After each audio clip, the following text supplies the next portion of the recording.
નમસ્કાર મિત્રો, સેન્ટ્રલ ભારત ન્યૂઝમાં તમારું સ્વાગત છે। આજે આપણે ડીસાને 26મી રથયાત્રા જગન્નાથ ભગવાનની જે નીકળવાની છે તેના લાઈવ દ્રશ્યો તમને બતાવીશું। અત્યારે અમે રીસાલા ચોકમાં પહોંચી ગયા છીએ।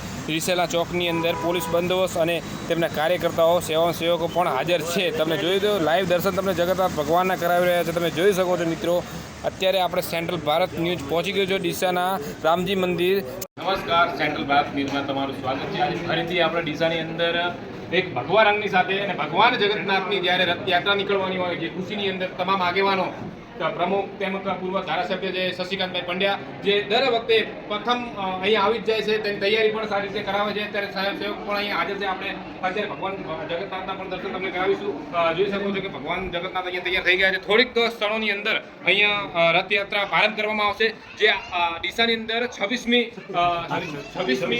રથયાત્રા નીકળવાની છે। જે પોલીસના ફૂલ બંદોબસ્ત સાથે અહીંયા જે જગન્નાથ ભગવાનની જે રથયાત્રા નીકળશે તે બધા લોકો આનંદ અને ઉત્સાહની સાથે આ રથયાત્રામાં જોડાશે। તેમજ જે ક્ષત્રિય સમાજના જે આગેવાન જે બહાદુરસિંહ વાઘેલા પણ અહીંયા હાજર છે, તેમજ પંડ્યા સાહેબ પણ અહીંયા હાજર છે। તેમાં તમામ આગેવાનો જે સ્વયંસેવક છે તે અહીંયા હાજરી આપી રહ્યા છે। સારી રીતે અહીંયા તૈયારી કરવામાં આવે છે। તોરણથી લઈને છેક દીવા અગરબત્તી સુધી તૈયારી થઈ ગઈ છે। આપણે વધુમાં આપણે સાહેબની જોડે જાણીશું કે તમે કેટલા સમયથી અહીંયા છો અને કેવી રીતે તૈયારી ચાલી રહી છે, આગળનો પ્રોગ્રામ તમારો કઈ જગ્યાએ લઈ જવાનો છે આપણે જાણીશું।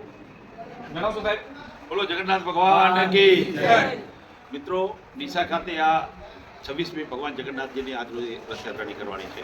હમણાં 12 ને 39 મહાઆરતીનું આયોજન છે। ત્યારબાદ સમગ્ર ડીસા શહેરમાં ભગવાન જગન્નાથજી રથ સાથે જોવા નીકળશે ડીસાનગરને, અને ડીસાનગરવાસીઓ તેમના દર્શન કરવા પણ આવવાના છે।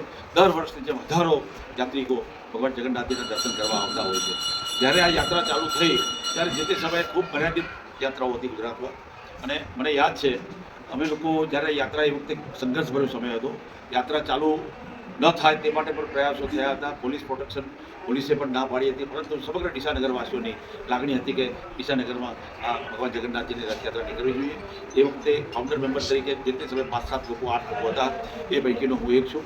અને ભગવાન જગન્નાથજીની રથયાત્રા ત્યારથી સુભાષચંદ્ર બોઝ સેવા સમિતિના નેજા હેઠળ રથયાત્રા નીકળે છે।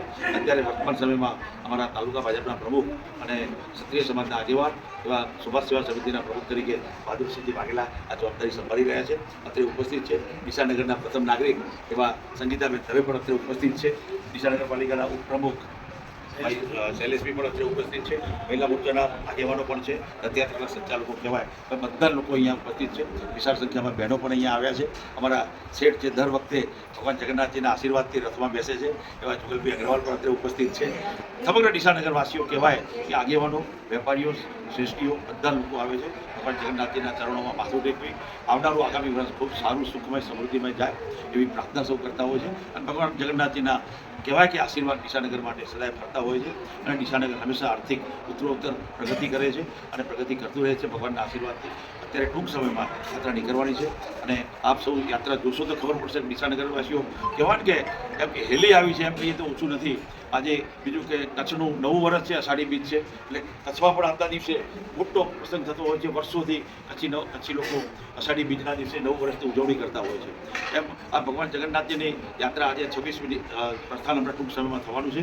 તો હું સૌ નગરવાસીઓને આજના દિવસે એવો સંદેશો આપવા માગું છું કે ભગવાન જગન્નાથજીના સદાય દર્શન કરી તમારું જીવન ધન્ય બને, અને ભગવાન જગન્નાથજીના સદાય તમારા ઉપર આશીર્વાદ બનતા રહે એવી ભગવાન જગન્નાથજી પાસે પ્રાર્થના કરું છું। અસ્તુ ભારત જગન્નાથ ભગવાન કી જય।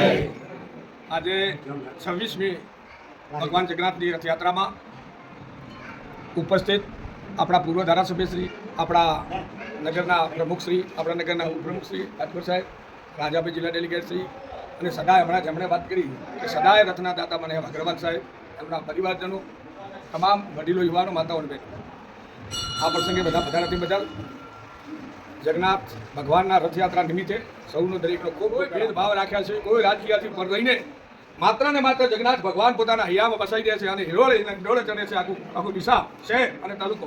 ત્યારે ફરીથી પણ હું દરેકને વિનંતી કરું છું, આજે પણ એવી રથયાત્રા નીકળે કે સમગ્ર ઉત્તર ગુજરાતમાં કોઈ જગ્યાએ ના નીકળે એવી અમારી દિશાની રથયાત્રા નીકળે। એટલી જ વાત સાથે મારી વાતને વિરામ આપું છું। જય જય જગન્નાથ।